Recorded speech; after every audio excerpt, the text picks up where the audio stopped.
Well, I've got another little project here on my 77 C10. We're going to be doing a flip kit in the rear. Now, it's manufacturer says it's a 6-inch drop in the rear, and I've already done the drop kit in the front, and I'll annotate a link to those videos here in this one. But for this video, we're going to focus on the rear, and here are the parts that I'm using.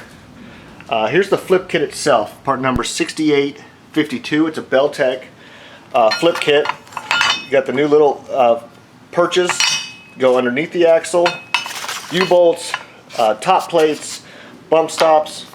So that's the drops itself. I'm also going to be putting some new bushings in my springs. These are energy suspension, part number 3.2106G. And then for shocks, I've got Belltech drop shocks, part number 8511. I only have the one right now. I thought the auction was for 2, but it was only for 1, so I've put the order in for the second one. I've got a tracking number. That one should be here in just a day or so. So here's all the parts I'm doing. I've already done a little bit of work underneath the truck here. I've got the shocks off. I've sprayed all my suspension bolts with WD-40, including the U-bolts. So we're about ready to get this in the air, pull the wheels and tires off, and start pulling the suspension out so we can put the drop kit in. So the U-bolts are undone, they're out of the way, and now I'm ready to take the spring out. And I've got one little problem for my truck. If you have a step-side bed, then you're likely going to have a similar problem.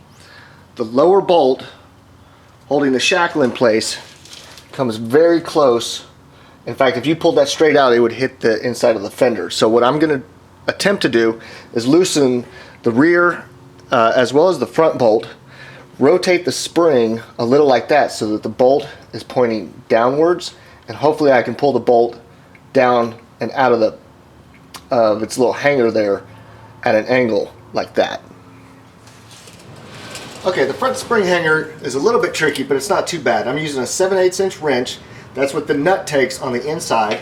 You drop it in from the top, and you get it, of course, seated on the nut.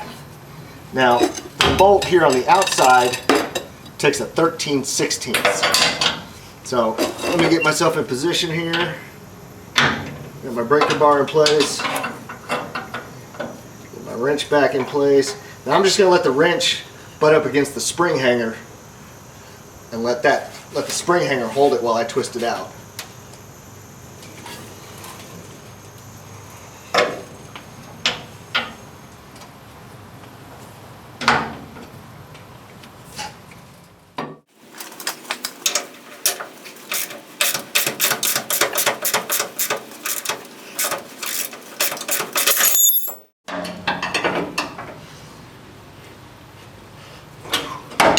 Even with WD-40, this bolt's still pretty stiff.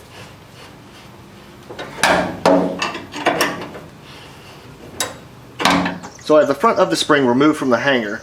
Now I'm going to try a different tactic here in the back. I'm having trouble getting that lower bolt that holds the shackle to the frame bracket. So what I do have room for is the upper bolt that holds the spring to the shackle. I'm going to remove that bolt, which will allow me to take the spring out, and then I'll worry about getting the shackle out a little bit later.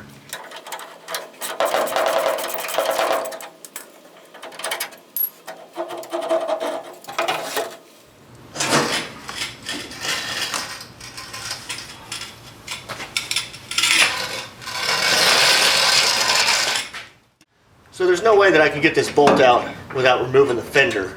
So I'm just going to put the cutting wheel on it and cut it off. I measured this. It's a 9/16 inch diameter bolt.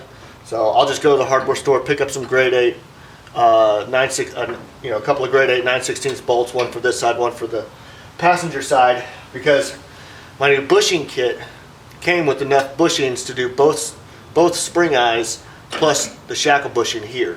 So I'd like to take advantage of that and use all the new bushings I got. So I'm going to put the cutoff wheel on here, buzz this off, pull the shackle off, and then we'll start drilling out all the bushings on the shackle and the spring to get ready to put our new ones in.